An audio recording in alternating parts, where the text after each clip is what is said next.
ओम नमो भगवते वासुदेवाय नमः। संक्षिप्त महाभारत कथा सभा पर्व के अंतर्गत भाग 11। आज की कथा में दुर्योधन की जलन और शाकुनी की सलाह एवं दुर्योधन और धृतराष्ट्र की बातचीत तथा विदुर की सलाह। विषम जी कहते हैं, जन्मजय राजा दुर्योधन ने शकुनी के साथ इंद्रप्रस्थ में ठहरकर धीरे धीरे सारी सभा का निरीक्षण किया। उसने वहां ऐसा कला कौशल देखा जो हस्तिनापुर में कभी देखा नहीं था। एक दिन सभा में घूमते समय दुर्योधन किसी सिफ्टिक के चौक में पहुंच गया और उसे जल समझकर उसने अपना वस्त्र उठा लिया। पीछे अपना भ्रम जानकर उसे दुख हुआ और वह यूं ही इधर उधर भटकने लगा। अंत में वह स्थल को जल समझकर गिर पड़ा और दुखी एवं लज्जित हुआ। वे वहां से अभी कुछ ही आगे बढ़ा था कि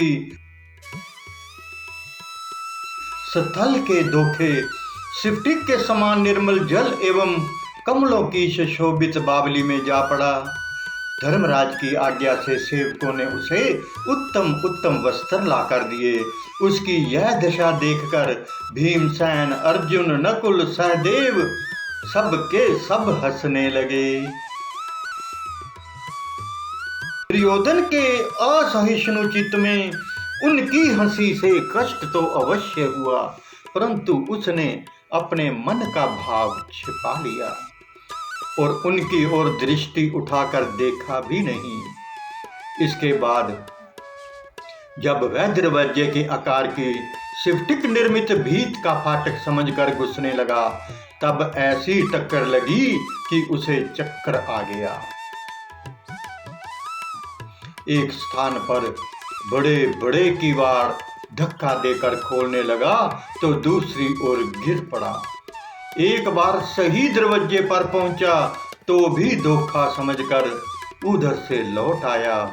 इस प्रकार बार बार धोखा खाने से और यज्ञ की अद्भुत विभूति देखने से दुर्योधन के मन में बड़ी जलन एवं पीड़ा हुई।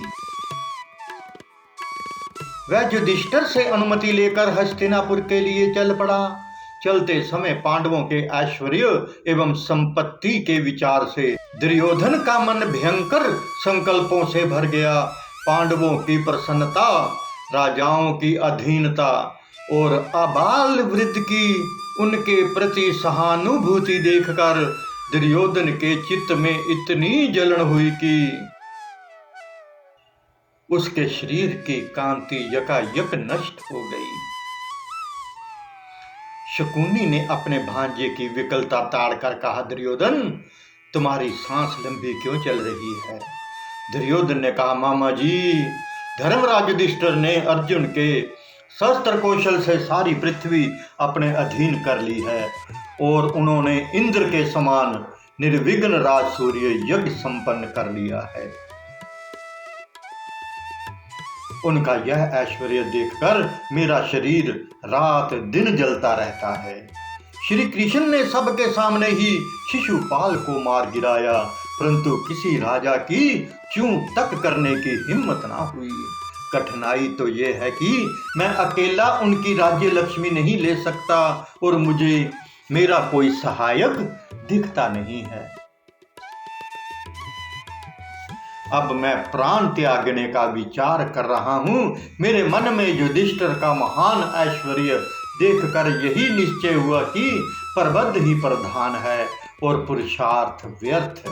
मैंने पहले पांडवों के नाश का प्रयत्न किया था, परंतु वह सभी विपत्तियों से बच गए और अब दिनों दिन उन्नत होते जा रहे हैं।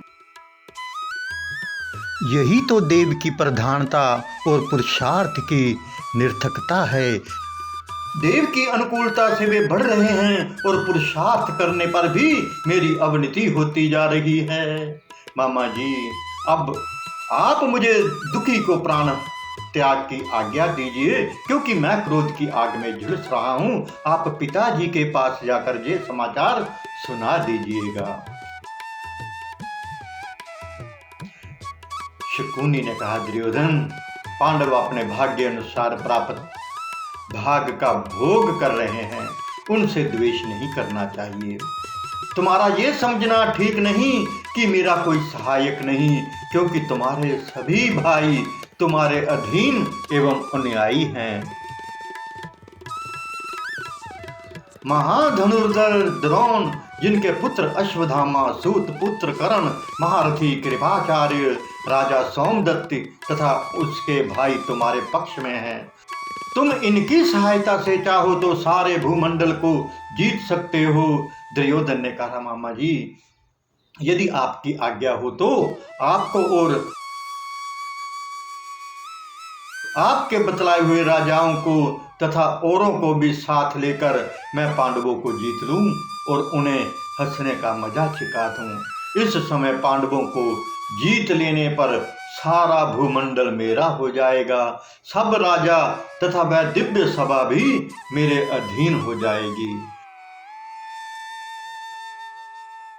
शकुनी ने कहा, दुर्योधन, भगवान श्री कृष्ण, अर्जुन, भीमसेन, युधिष्ठिर, नकुल, सहदेव, द्रुपद और धृष्टद्युम्न आदि को युद्ध में जीतना बड़े बड़े देवताओं की शक्ति के भी बाहर है।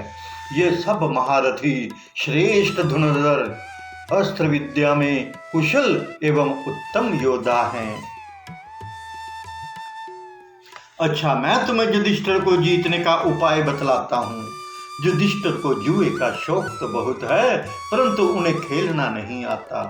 यदि उन्हें जुए के लिए बुलाया जाए तो वह ना नहीं कर सकेंगे, और मैं जुआ खेलने में ऐसा निपुण हूँ कि भूमंडल में तो क्या, त्रिलोकी में भी मेरे समान कोई नहीं है। इसलिए तुम उनको बुलाओ, मैं चतुराई से उनका सारा राज्य और वैभव ले लूंगा। दुर्योधन, ये सब बातें तुम अपने पिता धृतराष्ट्र से कहो, उनकी आज्ञा मिलने पर मैं उन्हें अवश्य जीत लूंगा। दुर्योधन ने कहा, मामा जी, आप ही कहिए, मैं नहीं कह सकूंगा। विषमपेजयन जी कहते हैं, जन्मजे, हस्तिनापुर लौटने पर शकुनी ने प्रज्ञा चक्षु धृतराष्ट्र के पास जाकर कहा, महाराज, मैं आपको समय पर सूचित किए देता हूँ कि दुर्योधन का चेहरा उतर गया है। वह दिनों दिन दुबला और पीला होता जा रहा है। आप उसके शत्रु जनित शोक, चिंता और हार्दिक संताप का पता क्यों नहीं लगाते? धृतराष्ट्र ने दुर्योधन को संबोधन करके कहा, बेटा, तुम इतने खिन्न क्यों हो रहे हो? क्या शकुनी के कथन अनुसार तुम पीले दुबले एवं विवर्ण हो गए हो? मुझे तो तुम्हारे शोक का कोई कारण नहीं मालूम होता। तुम्हारे भाई और मित्र भी कोई अनिष्ट नहीं करते, फिर तुम्हारी उदासी का क्या कारण है? दुर्योधन ने कहा, पिताजी, मैं तो कायरों के समान खा पी पहनकर अपना समय काट रहा हूँ। मेरे हृदय में द्वेष की आग धधक रही है। जिस दिन से मैंने युधिष्ठिर की राज्य लक्ष्मी देखी है, मुझे खाना पीना अच्छा नहीं लगता। मैं दीन दुर्लभ हो रहा हूँ। युधिष्ठिर के युग में राजाओं ने इतना धन रत्न दिया कि मैंने उससे पहले उतना देखा तो क्या, सुना तक नहीं था। शत्रु की अतुल धनराशि देखकर मैं बेचैन हो गया हूँ। श्री कृष्ण ने जो बहुमूल्य सामग्रियों से युधिष्ठिर का अभिषेक किया था, उसकी जलन मेरे चित्त में अब भी बनी हुई है। लोग सब ओर से दिग्विजय कर लेते हैं, परंतु उत्तर की ओर पक्षियों के सिवा कोई नहीं जाता। पिताजी, अर्जुन वहां से भी अपार धनराशि ले आया। लाख लाख ब्राह्मणों के भोजन करने पर संकेत रूप से जो शंख ध्वनि होती थी, उसे बार बार सुनकर मेरे रंगोटे खड़े हो जाते हैं। युधिष्ठिर के ऐश्वर्य के समान इंद्र, यम, वरुण, कुबेर का भी ऐश्वर्य नहीं होगा। उसकी राज्य लक्ष्मी देखकर मेरा चित्त जल रहा है, मैं अशांत हो रहा हूं। दुर्योधन की बात समाप्त होने पर धृतराष्ट्र के सामने ही शकुनी ने कहा, दुर्योधन, वे राज्य लक्ष्मी पाने का उपाय मैं तुम्हें बतलाता हूँ। मैं द्यूत कीड़ा में संसार में सबसे अधिक कुशल हूँ। युधिष्ठिर इसके शौकीन तो हैं, परंतु खेलना नहीं जानते। तुम उन्हें बुलाओ, मैं कपट द्यूत से उन्हें जीतकर निश्चित ही उसकी सारी दिव्य संपत्ति ले लूंगा। शकुनी की बात पूरी हो जाने पर दुर्योधन ने कहा, पिताजी, द्यूत कीड़ा कुशल मामा जी केवल द्यूत के द्वारा ही पांडवों की सारी राज्य लक्ष्मी ले लेने का उत्साह दिखाते हैं। आप इनको आज्ञा दे दीजिए। धृतराष्ट्र ने कहा, मेरे मंत्री विदुर बड़े बुद्धिमान हैं, मैं उनके उपदेश के अनुसार ही काम करता हूँ। उनसे परामर्श करके मैं निश्चय करूंगा कि इस विषय में मुझे क्या करना चाहिए। वे दूरदर्शी हैं, जो बात दोनों पक्ष के लिए हितकर होगी वही वे कहेंगे। दुर्योधन ने कहा, पिताजी, यदि विदुर जी आ गए तब तो वे आपको अवश्य रोक देंगे। ऐसी अवस्था में मैं निसंदेह प्राण त्याग कर दूंगा। तब आप विदुर के साथ आराम से राज्य भोगिएगा। मुझसे आपको क्या लेना देना है। दुर्योधन के कटार वचन सुनकर धृतराष्ट्र ने उसकी बात मान ली, परंतु फिर जुए को अनेक अनर्थों की खान जानकर विदुर से सलाह करने का निश्चय किया और उनके पास सब समाचार भेज दिया। समाचार पाते ही बुद्धिमान विदुर जी ने समझ लिया कि अब कलयुग अथवा कलह युग का प्रारंभ होने वाला है। विनाश की जड़ जम रही है। वह बड़ी शीघ्रता से धृतराष्ट्र के पास पहुंचे। बड़े भाई के चरणों में प्रणाम करके उन्होंने कहा, राजन, मैं जुए के उद्योग को बहुत ही अशुभ लक्षण समझ रहा हूं। आप कोई ऐसा उपाय कीजिए जिससे जुए के कारण आपके पुत्र और भतीजों में परस्पर वैर विरोध ना हो। धृतराष्ट्र ने कहा, मैं भी तो यही कहता हूं, परंतु यदि देवता हमारे अनुकूल होंगे तो पुत्र और भतीजों में कलह नहीं होगा। भीष्म, द्रोण एवं मेरी और तुम्हारी उपस्थिति में किसी प्रकार की अनिति नहीं होगी। इतना कहने के बाद धृतराष्ट्र ने अपने पुत्र दुर्योधन को बुलाया और एकांत में उनसे कहा, बेटा, विदुर बड़े नीति निपुण और ज्ञानी हैं। वे हमें बुरी सम्मत कभी नहीं दे सकते। जब वे जुए को अशुभ बतलाते हैं तब तुम शकुनी के द्वारा जुआ कराने का संकल्प छोड़ दो। विदुर की बात परम हितकारी है। उनकी सम्मति से काम करने में ही तुम्हारा हित है। भगवान बृहस्पति ने देवराज इंद्र को जिस नीति शास्त्र का उपदेश दिया था, विदुर उसके मर्मज्ञ हैं। यादवों में जैसे उद्धव, वैसे ही कौरवों में विदुर। मुझे तो जुए में विरोध ही विरोध दिख रहा है। जुआ आपस की फूट का मूल कारण है, इसलिए तुम इसका वियोग बंद कर दो। देखो, माता पिता का काम है इत हित समझा देना, सो मैंने कर दिया। तुम्हें वंश परंपरागत राज्य प्राप्त हो गया है और मैंने तुम्हें पढ़ा लिखा कर पक्का भी कर दिया है।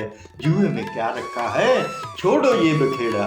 दुर्योधन ने कहा, पिताजी, मेरी धन संपत्ति तो बहुत ही साधारण है, इससे मुझे संतोष नहीं है। मैं युधिष्ठिर की सौभाग्य लक्ष्मी और उसके अधीन सारी पृथ्वी देखकर बेचैन हो रहा हूँ। मेरा कलेजा विहर रहा है। हाय, मेरा कलेजा पत्थर का है, तभी तो इतनी बातें करता और सब कुछ सहता हूँ। मैंने अपनी आंखों से देखा है कि युधिष्ठिर के यहाँ नीप, चित्रक, कोकुर, कारस्कार और लोहजंग आदि राजा दासों के समान विनीत भाव से सेवा टहल कर रहे थे। समुद्र के अनेकों द्वीपों, रत्नों के खानों और हिमालय के राजा तनिक देर करके आए थे, इसलिए उनकी भेंट अस्वीकार कर दी गई। युधिष्ठिर ने मुझे ही ज्येष्ठ और श्रेष्ठ समझकर सत्कार के साथ रत्नों की भेंट लेने के लिए नियुक्त किया था, इसलिए मैं सब कुछ जानता हूँ। हीरों, रत्नों और मणिमाणिक्यों की इतनी राशि इकट्ठी हो गई कि उसके ओर छोर का पता नहीं चलता था।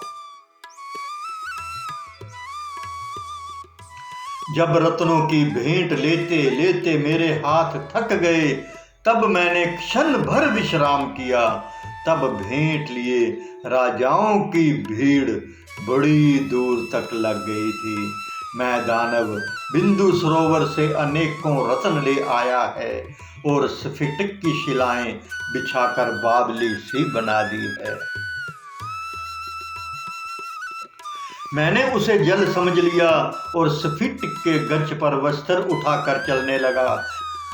भीमसेन ने ये समझकर हंस दिया कि ये हमारी संपत्ति देखकर भौचक्का हो गया है और रत्नों की पहचान में तो बिल्कुल मूर्ख है।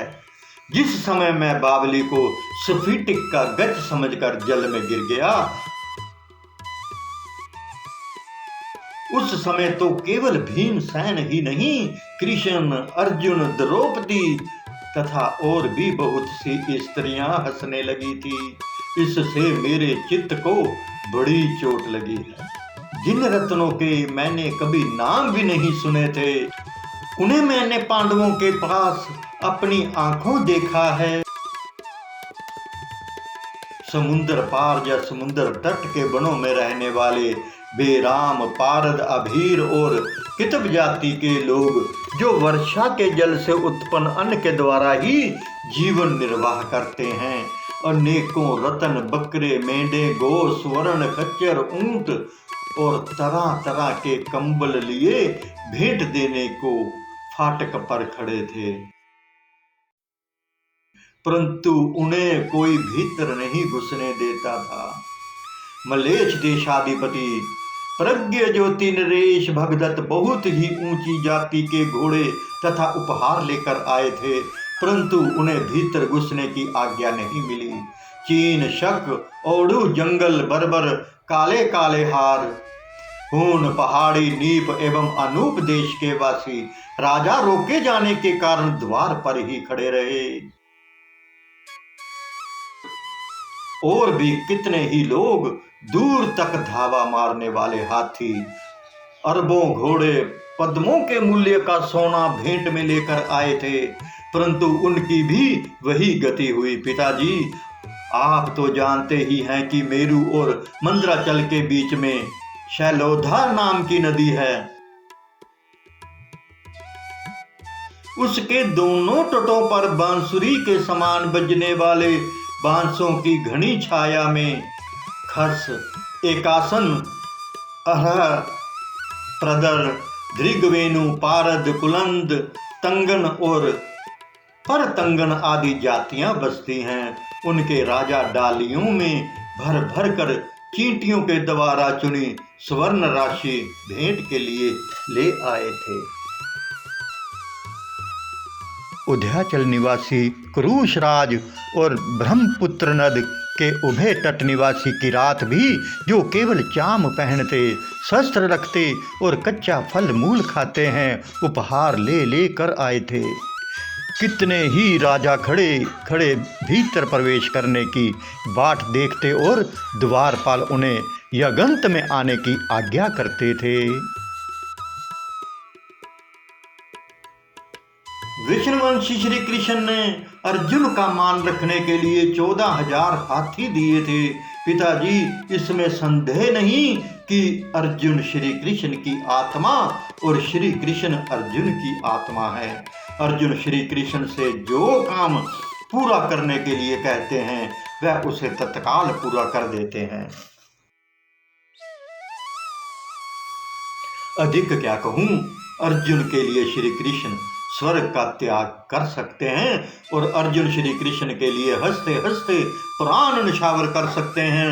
अस्तु चारों वर्णों के दिए हुए प्रेमोपहार विजातियों की उपस्थिति और उनके द्वारा सम्मान देखकर मेरी छाती जलने लगी है। मैं मरना चाहता हूँ।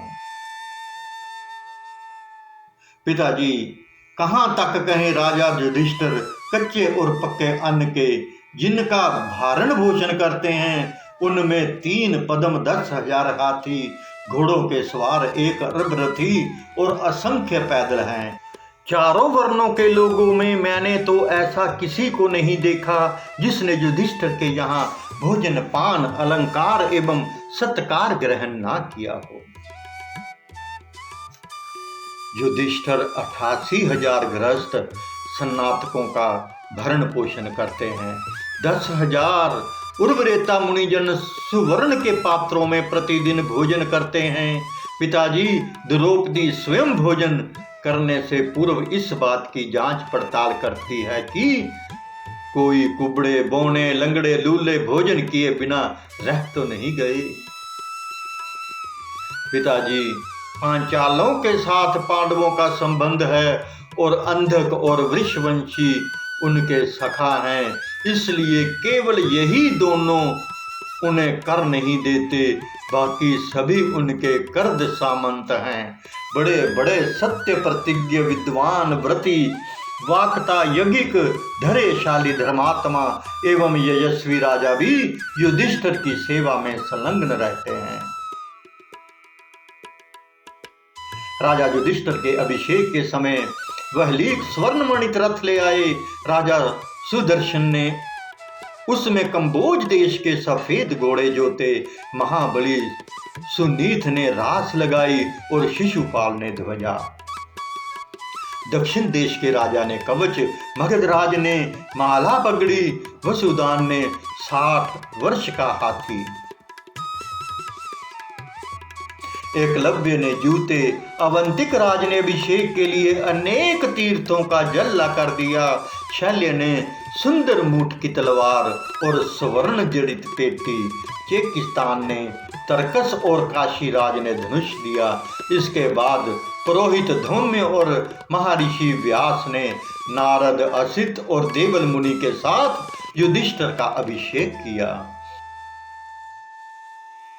उस अभिषेक में महर्षि परशुराम के साथ बहुत से वेद पारदर्शी ऋषि महर्षि सम्मिलित हुए थे।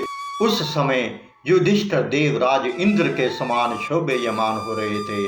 अभिषेक के समय सात्यकी ने राजा युधिष्ठिर का छत्र, अर्जुन और भीमसेन ने व्यंजन एवं नकुल और सहदेव ने दिव्य चमर ले रखे थे। वरुण देवता का काल शोधी शंख जिसे ब्रह्मा ने इंद्र को दिया था और सहस्त्र छिद्रों का फुवारा जिसे विश्वकर्मा ने अभिषेक के लिए तैयार किया था, लेकर श्री कृष्ण ने युधिष्ठिर को दिया और उसी से उनका अभिषेक किया। पिताजी, ये सब देखकर मुझे बड़ा दुख हुआ है।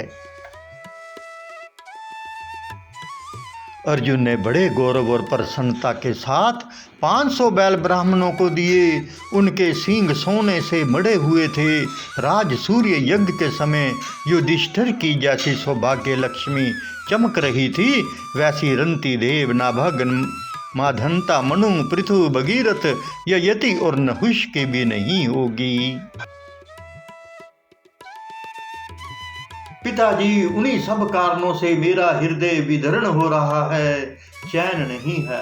मैं दिनों दिन दुबला और पीला पड़ता जाता हूँ, शोक के समुद्र में गोते खा रहा हूँ। दुर्योधन की बात सुनकर धृतराष्ट्र ने कहा, बेटा, तुम मेरे ज्येष्ठ पुत्र हो, पांडवों से द्वेष मत करो। द्वेषी को मृत्यु तुल्य कष्ट भोगना पड़ता है।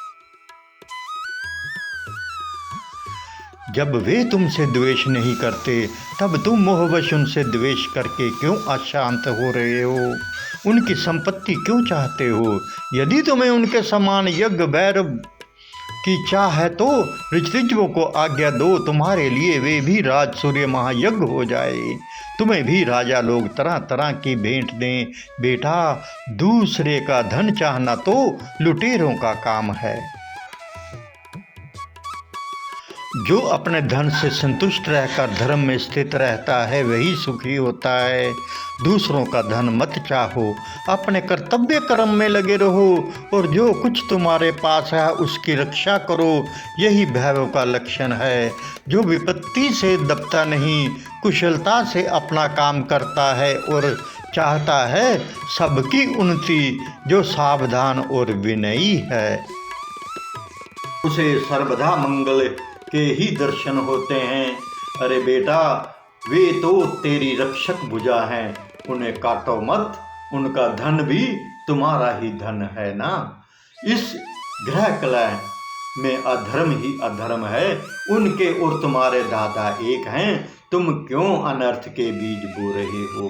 दुर्योधन ने कहा, पिताजी आप तो बड़े अनुभवी हैं, आपने जतेंद्रिय रहकर गुरुजनों की सेवा की है, फिर आप मेरे कार्य साधन में बाधा क्यों डाल रहे हैं।